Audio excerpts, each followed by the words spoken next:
Evening, guys. Just out, taking Uber out for a bike ride. Well, he's riding around on the plaza. I'm sitting here. I've got the luxury of pumping the tyres up. Don't know if you can see him because he's spinning around. He'll be no around whizzing past in a minute. Got my fresh baguette as well. Just want to answer some questions. First one is, am I bothered about the Brexit things? Absolutely not. I don't see Brexit doing a lot at the minute. But there's no point worrying about it anyway, because they don't even know what they're doing. So from that point of view, I can't be bothered to listen to the news. I can't be bothered with the mudslinging that's going on. I can't be bothered with tabloid media that just makes stuff up. So no, not bothered whatsoever. More concerned about getting things settled here in Spain properly. Although we're comfortable now, looking at sorting out long-term solutions financially in Spain. I'm not expecting things to be an overnight thing. I'm expecting it to go on for years, a few years. But one of the things that should hopefully come out of the estate being settled with my dad is some funds to buy a property. But what I'm thinking of doing, if there's enough, I may actually split it for 2 properties and rent both out, because that'll basically pay off the mortgages quite quickly on both of them, which will give us a nice steady income. But the work in the UK is also continuing as well, so things are moving along. What else has been going on here? There's been a few people move over to Spain and a few people move to La Mata. One of the things I do advise is, if you do want assistance, don't ask me the day before, because some people assume you're just going to go and get your NIE tomorrow and all that sort of stuff. You have to book appointments. You book them online. Sometimes they drag on for a while.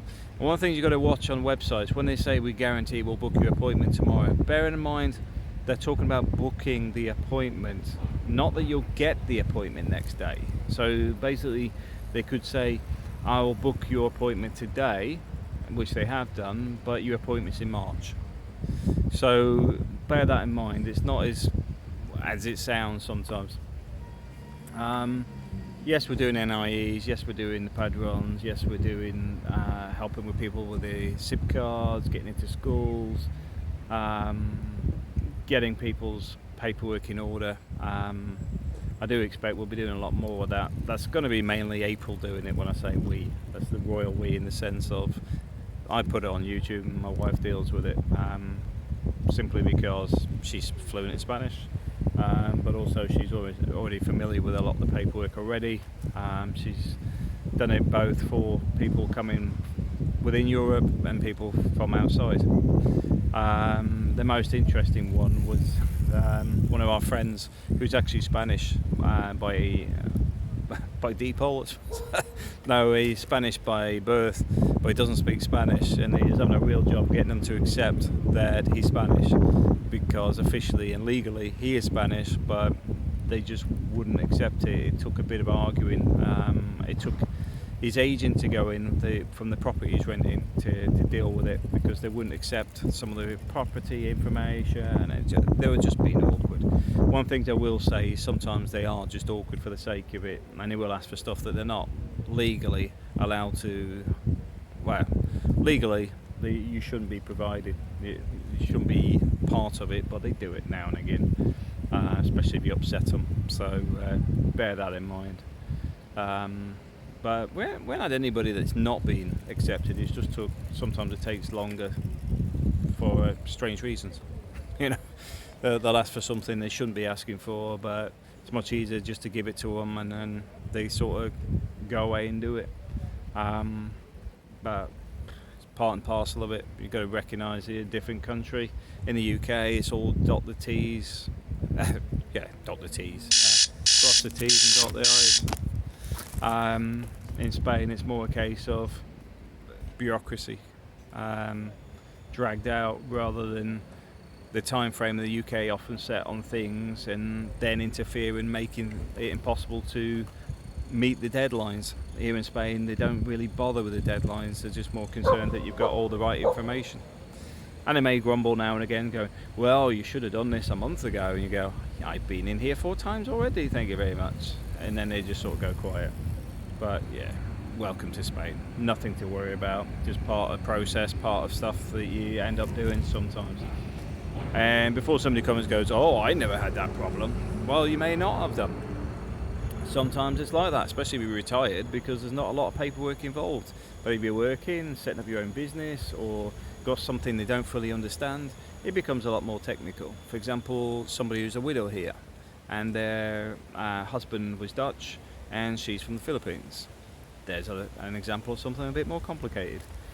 It's like anything, a lot of government offices are quite happy dealing with pensioners all day long because it's a very simple process. But as soon as they're dealing with something that's slightly off the sheet, they start throwing spanners in the works because they don't really know what to do with it 100%, and will go, oh, you need this and you need that, we can't do this and whatever, which is why you need to read up on it a little bit, which is where my wife's pretty good on that stuff these days.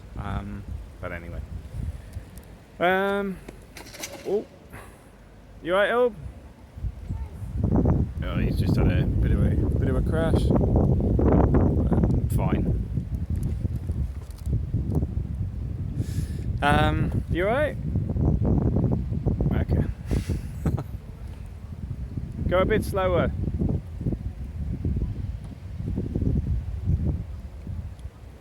Yeah, it's fine. Yeah, what else is there?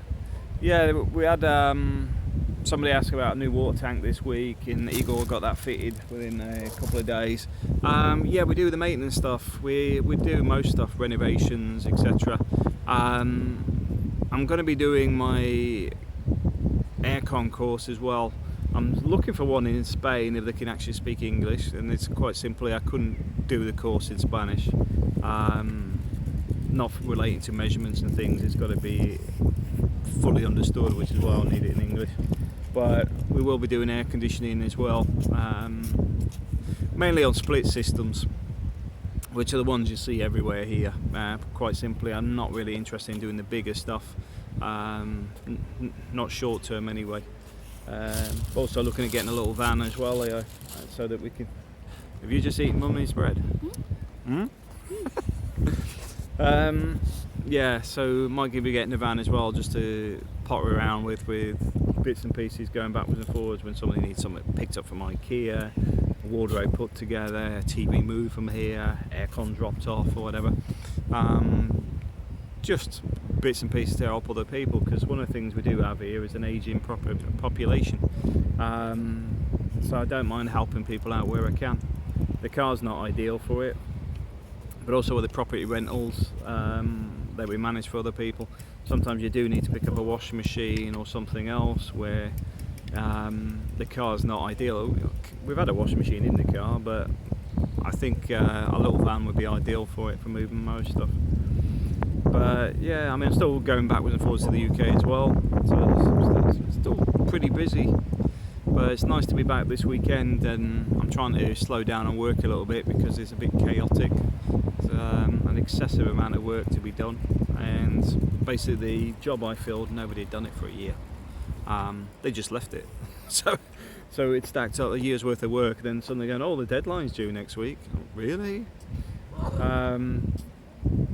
So yeah, so I do it as in when. I've sort of gone back into that sort of mode at the minute, because quite simply there's too much. But we'll get there. Yeah, I still recommend moving over to Spain if you're thinking about it from the UK or elsewhere. One of the things I do like about La Mata is it's one of those places a lot of the people in the local area use as well. We just got a new bed for Zoe today. The guy dropping it off said he comes here as well and walk his dogs. You do find a lot of people in the area come here, and I personally find it better than the Torrevieja end, and I do find that people are, I can't say friendly, I just find them more friendly. Maybe because it's got a bit more of a village feel, because it's not so built up, but we know most of the people here with every business, because well, we eat in all these places and buy our food from the butcher over there.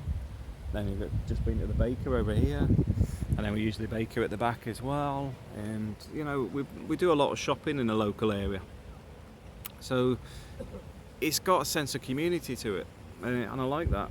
And when I'm not here, it's also good because the kids are here. It's a nice, safe environment. And I don't see it changing much in the near future. They are doing more construction. These are new apartments being built here, just on the end, which used to be the restaurant was under there, but they're putting some new apartments up, and some a bit further up they're building some houses, but they're knocking down old ones and building new ones. So there isn't really going to be that much development changes here. It can't. The dunes are in the way. They're protected, so they can't dig anything up, they can't move anything. Literally, La Mata is as big as it gets, and they've locked it down to these low rises. You're not going to see any big developments, although they've had the apartments over the other ends, the new apartments. I'm not expecting to see much more on that. The new developments are a bit further down. They're low rise as well. They're only going up to 1, 2, 3, 4, 6 stories, which is fine. But the other thing is, look around for the apartments, by the way. I mean, I'm seeing some advertised about 80, but if you shop around the same sort of size, you'll get for 65. One of the things I do want to bring up about that as well is, bear in mind, if you do buy an apartment here, people do not spend any money. I mean, literally do not spend any money. So you'll find that the aircon is the one they installed originally, the wiring's the same, the heating system's the same, the water heater's the same. The one that was swapped out the other day, there were stones and stuff from what I heard from Igor, because it was the original one from the 80s or whatever. They don't spend any money on these places, so do bear that in mind when you buy a place. Put that in your budget. Get yourself a new water heater, get yourself some new aircon, have the electrics split up. You probably don't have to change the box, but just get them divided up onto different circuits, because a lot of them are wired onto one circuit, which is just madness. You've got your cooker on the same one as your aircon, and your lighting and your sockets. So when you want to fix the aircon or whatever, you've got to switch everything off, which may not be ideal. If you wanted to use a drill, for example, you know, you're mounting something or whatever, and you want power on while you're working on the thing. But splitting the circuits isn't that difficult, because they have these little boxes around the properties, little access things where they're all wired together. You can split them in there.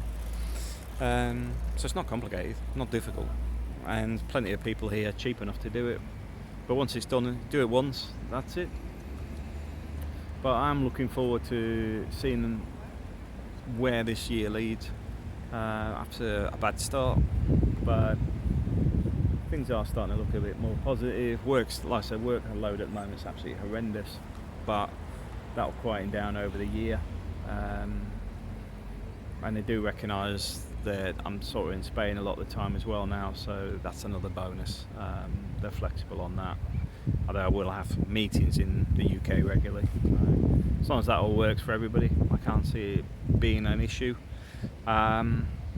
We should be in a better place later on in the year. But the weather looks like it's going to rain. I don't know if you can see. Let me see if I can tilt this up a bit. Whoa. It's looking a bit dark up there, and the clouds have gone in over here. It was a bit purple. It's now looking very grey, so I think we'll be heading home in a minute. But that's my update for this week. Nothing too exciting. I do apologise, but until work settles down, that's going to keep a lot of my time tied up. But I am planning on finishing my ebook, the first one, and then I'm going to do one on Spain as well. I'll do the Philippines one, I'll do one in Spain, then I'll do one about finances and getting this sort of lifestyle together. The funny thing is, it's not impossible. This is the thing, a lot of people think it's difficult or whatever. I find if you get out of the rat race, you can adapt to things quite easily, because the rat race costs you money. It costs you money in getting to and from work. It costs you money in accommodation around the work. If you can start separating yourself from that, you start seeing huge savings, and you start seeing huge savings, they actually become savings, or you can invest them in something else, or you can invest your time in something else. The opportunities are out there.